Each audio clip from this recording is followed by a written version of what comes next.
Garukira amasezerano ya Arusha. Garukira amasezerano ya Arusha ni ikiganiro cyo kwigishanya no kwibutsanya ibigize amasezerano y'amahoro no gusubiza hamwe kw'abarundi yabereye i Arusha. Garukira amasezerano ya Arusha ni ikiganiro mutegurirwa n'itorero Burundi mukagishikirizwa n'ikinyamakuru Remesha ku munsi wa kabiri.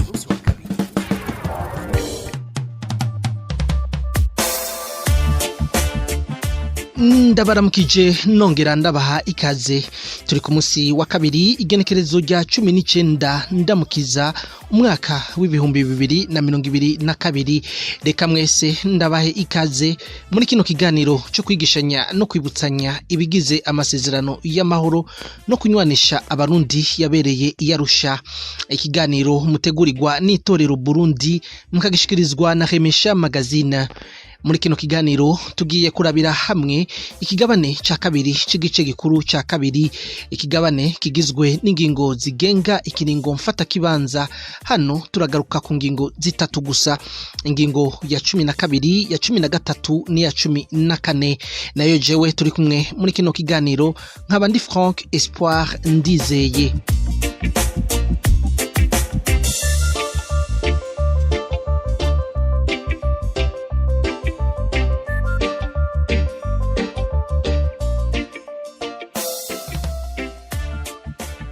Nkuko narimejeje kwibabwira, tukaba tugiye kurabira hamwe kino kigabane ca kabiri kigizwe n'ingingo zigenga ikiringo mfata kibanza.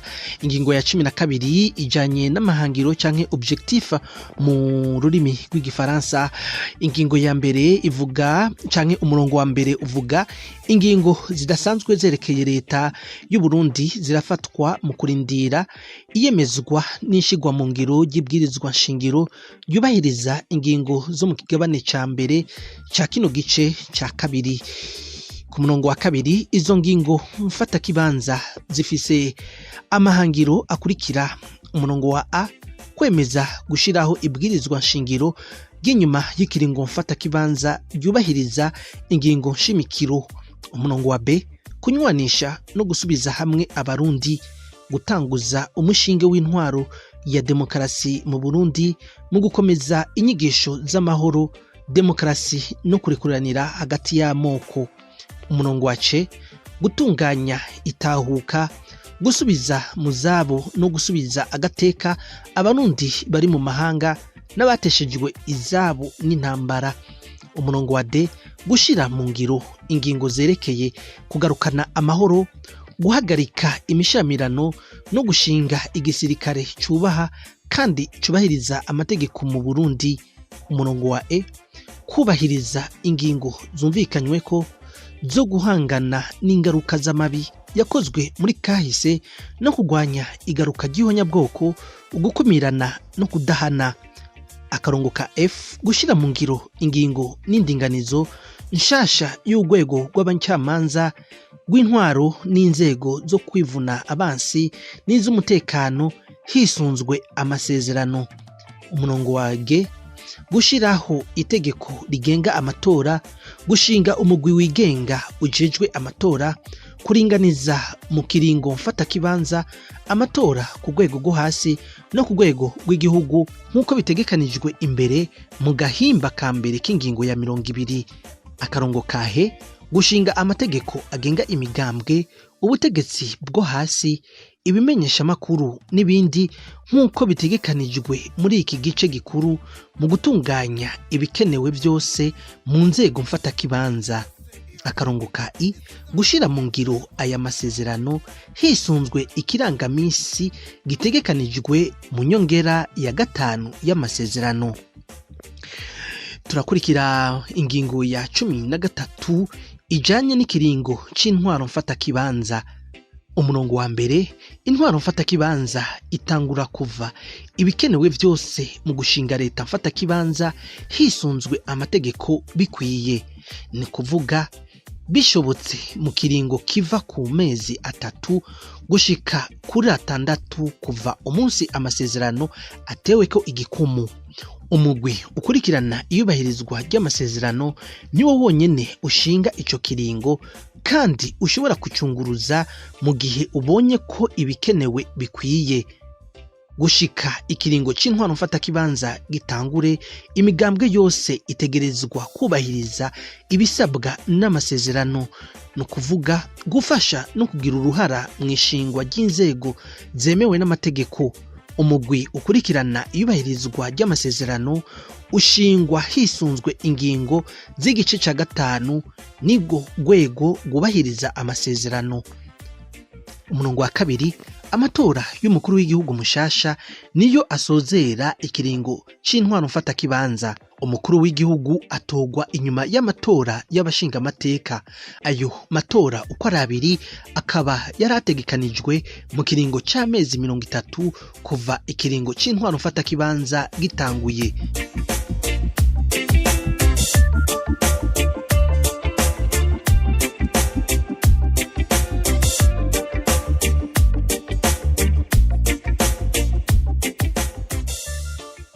Turakurikiza n'ingingo ya 14 ivuga ku migambwe mu kiringo c'intwaro mfata kibanza.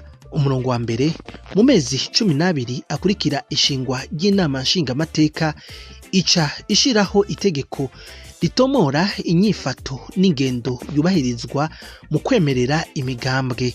Ku murongo wa 2, iryo tegeko riratomora ubutegetsi bw'ubutungane bushinzwe kwakira no kwiga izandiko z'imigambwe isaba kwemererwa. Ingingo ifashwe n'ubwo butegetsi ica imanikwa ku mugaragaro ikanatangazwa mu kimenyesha makuru c'ibitegekwa mu Burundi.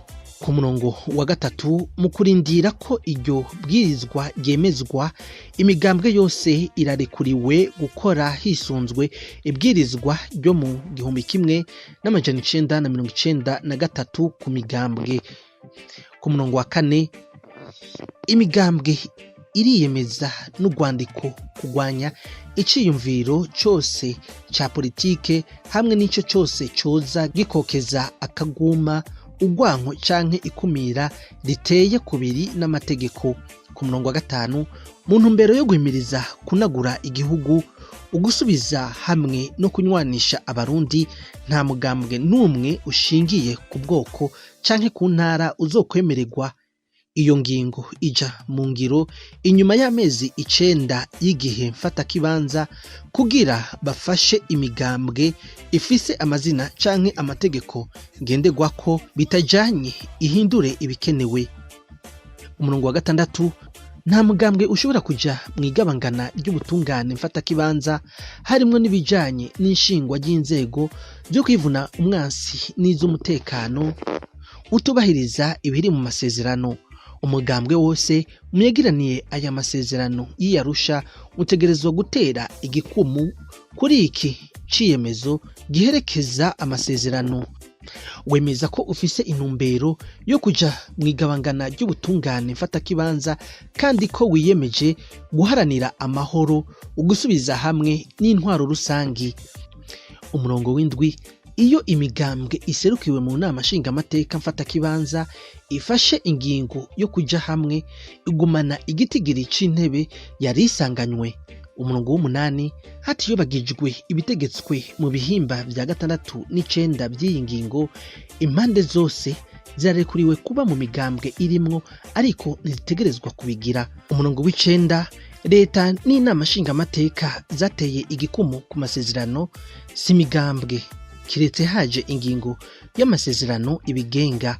Ku murongo w'10, umugambwe utateye igikumu ku masezerano urashobora kuja mu masezerano amaze gutegwa ko igikumu iyo ibice vya 5/4 by'impande ziserukiwe mu mugwi ushinzwe gukurikirana ishigwa mu ngiro amasezerano bishinze gutyo. Iyo umugambwe utateye igikumu ku masezerano wemewe ka mugambwe urimwo hisunzwe ayo masezerano uca uronka uburenganzira bumwe n'iyindi bwo kuja mu nzego mfata kibanza no mu mugwi ukurikirana ishigwa mu ngiro ry'amasezerano nk'iyindi migambwe.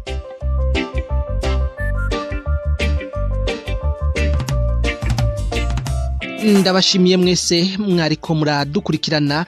Ndabibutse ko bino biganiro mushobora kubisanga kuri wezi3 @itorero.org. Murabisanga kandi ku mbuga ngurukana bumenyi zitandukanye z'itorero Burundi, haba kuri Facebook canke YouTube Itorero Burundi, hamwe na Twitter Itorero B.